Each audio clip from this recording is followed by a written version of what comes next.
Assalamualaikum warahmatullahi wabarakatuh. Perkenalkan, kami dari kelompok 6 Praktikum Biokimia.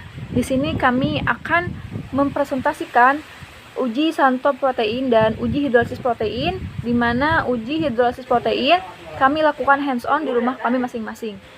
Izinkan saya untuk memperkenalkan diri saya dan teman-teman saya, di mana dari kelompok kami yaitu Meisa Lufian Hidayah, Rifki Naufal Azmi, Siti Fatmawati, Siti Hardianti yaitu saya sendiri, Sopi Nopiranti, dan Wafa Aulia Nisa. Sebelum kita masuk ke materi selanjutnya yaitu dasar teori, alangkah baiknya kita baca Bismillah terlebih dahulu. Bismillahirrahmanirrahim. Nah, kita lanjut ke materi selanjutnya yaitu materi pertama, yaitu dasar teori, di mana akan disampaikan oleh saya sendiri. Baik, kita mulai ke materi pertama, yaitu protein, di mana protein merupakan sumber asam amino yang memiliki unsur C, H, O, dan N yang tidak dimiliki oleh karbohidrat dan lemak. Molekul protein mengandung gula terpor belerang, dan ada jenis protein yang mengandung unsur logam seperti besi dan tembaga. Kita masuk ke materi selanjutnya, yaitu materi uji Santo protein, di mana pengertian uji Santo protein merupakan uji kualitatif pada protein yang digunakan untuk menunjukkan keberadaan gugus benzen. Metode analisis protein ini menggunakan larutan asam nitrat pekat yang merupakan salah satu asam pekat. Larutan asam nitrat ini ditambahkan ke dalam larutan protein. Setelah kedua larutan tersebut tercampur, maka akan terjadi reaksi ini sehingga terbentuk endapan berwarna putih. Langkah selanjutnya dilakukan pemanasan terhadap larutan tersebut. Pada tahapan ini, endapan berwarna putih akan berubah warna menjadi kuning. Reaksi perubahan yang terjadi tersebut disebut nutrisi pada inti dari benzena yang terdapat pada molekul dari protein. Hasil positif pada uji Santo protein adalah munculnya gumpalan atau cincin berwarna kuning. Selanjutnya, uji hidrolisis protein. Uji hidrolisis protein adalah proses penguraian protein menjadi senyawa-senyawa yang lebih sederhana atau disebut juga senyawa asam-asam amino, baik oleh enzim, basa maupun asam. Proses hidrolisis dengan asam atau basa dapat merusak sebagian asam amino dan juga menghasilkan senyawa beracun seperti lisinoalanin. Sekian dasar teori atau pengertian dari uji hidrolisis protein dan Santo protein. Selanjutnya akan dibawakan oleh teman-teman saya. Di sini saya akan menjelaskan tentang alat dan bahan serta cara kerja uji Santo protein. Alat yang diperlukan dalam uji Santo protein ada 3. Yang pertama yaitu tabung reaksi sebanyak 5 buah, yang kedua ada pipet tetes sebanyak 7 buah, dan yang ketiga ada penangas air sebanyak 1 buah. Sedangkan bahan yang diperlukan untuk uji Santo protein ini ada 6. Yang pertama yaitu larutan HNO3 pekat atau larutan asam nitrat pekat sebanyak 2,5 ml. Lalu yang kedua ada larutan NaOH pekat atau larutan natrium hidroksida pekat sebanyak secukupnya. Lalu yang ketiga adalah larutan albumin 2%, yang keempat adalah larutan pepton 2%, yang kelima adalah larutan kasein 2%, dan yang keenam adalah larutan gelatin 2%, masing-masing sebanyak 1 ml. Adapun cara kerja untuk uji Santo protein yang pertama yaitu dimasukkan larutan albumin ke dalam tabung reaksi sebanyak 1 ml. Lalu ditambahkan dengan larutan HNO3 pekat sebanyak 0,5 ml. Setelah itu, tabung reaksi dimasukkan ke dalam penangas air untuk dipanaskan selama 10 menit. Setelah selesai dipanaskan, tabung reaksi dikeluarkan dan dibilas dalam air mengalir. Setelah itu, ditambahkan larutan NaOH pekat setetes demi setetes dan diamati perubahan warna yang terjadi. Apabila terjadi perubahan warna menjadi kuning tua atau jingga, maka larutan memiliki inti benzena. Sedangkan jika tidak terjadi perubahan warna, maka larutan tidak mengandung inti benzena. Langkah yang terakhir yaitu ulangi langkah-langkah sebelumnya untuk ketiga larutan sampel lainnya, yaitu larutan pepton, larutan kasein, dan larutan gelatin. Selanjutnya yaitu alat dan bahan uji hidrolisis protein. Yang pertama, bahan putih telur jumlah 2 sendok makan, yang kedua keju 2 sendok makan, kemudian susu 2 sendok makan, daging ayam secukupnya, oat, kacang almond, kacang hijau, yogurt, dan air lemon, cuka, serta air secukupnya. Selanjutnya ada alat, yaitu kita menggunakan wadah plastik 6 buah, sendok 2 buah, timer dan kamera atau HP 1 buah, kompor 1 buah, panci 1 buah, pisau 1 buah, alat pemeras lemon, serta pipet. Selanjutnya adalah cara kerja dari uji hidrolisis protein. Yang pertama yaitu kita sediakan alat dan bahan yang akan digunakan, kemudian panaskan terlebih dahulu air secukupnya, masukkan 2 sendok makan susu cair ke dalam aqua gelas, kemudian masukkan 2 sendok makan putih telur ke dalam aqua gelas,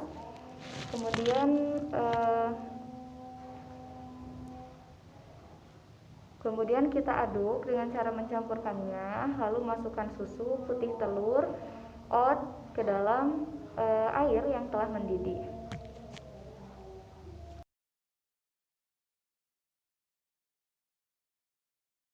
Dari uji santo protein tersebut diperoleh data yang pertama, larutan albumin 2% mendapatkan hasil positif yaitu memiliki inti benzen. Yang kedua yaitu larutan pepton 2% diperoleh hasil positif juga yaitu memiliki inti benzen.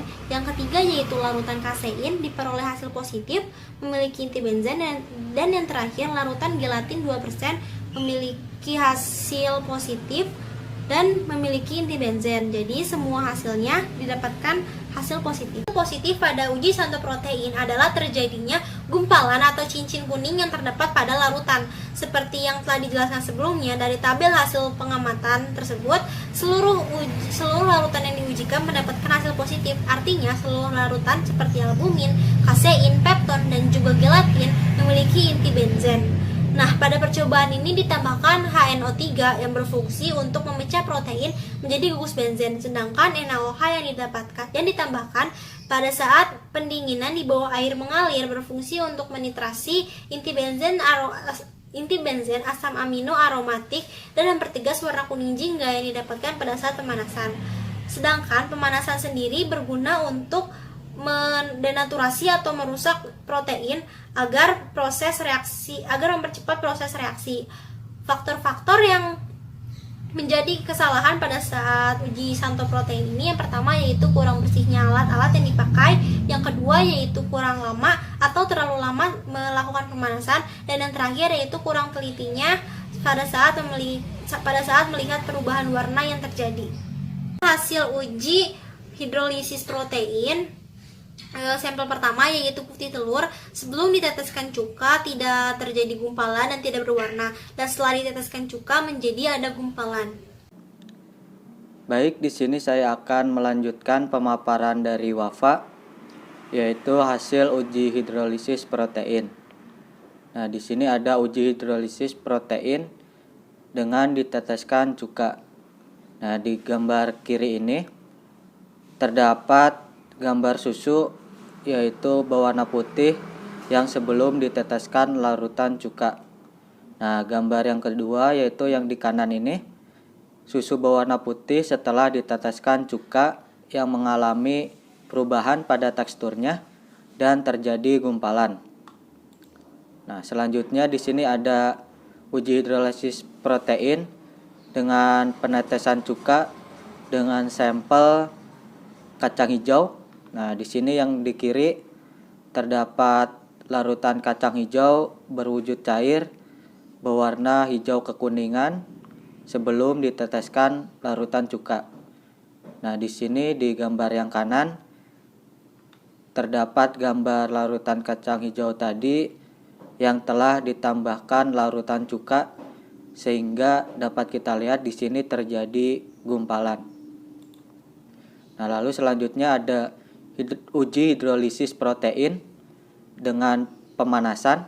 Nah, di sini Di gambar kiri ini terdapat susu yang dipanaskan pada menit pertama, belum terjadi apa-apa, masih berwarna putih dan berwujud cair. Lalu gambar yang kedua yang kanan ini merupakan gambar susu ketika dipanaskan pada menit ke-10 dan terjadi endapan atau terbentuk endapan susu di bagian atas permukaan susunya. Nah, di sini uji hidrolisis protein dengan cara pemanasan. Di sini terdapat 2 sampel, yaitu putih telur dan kacang hijau. Nah, pada gambar di kiri ini merupakan gambar putih telur setelah pemanasan pada menit ke-10. Nah, telur menjadi memadat dan berubah warna dari bening menjadi putih. Lalu pada gambar di sampingnya, di kanannya, itu merupakan gambar kacang hijau yang dipanaskan pada menit ke-10. Larutan menjadi memadat juga dan berwarna hijau. Bismillahirrahmanirrahim. Saya Siti Fatmawati akan melanjutkan presentasi dari uji sentra protein dan uji hidrolisis protein. Nah, di sini saya akan membahas hasil dari uji hidrolisis protein.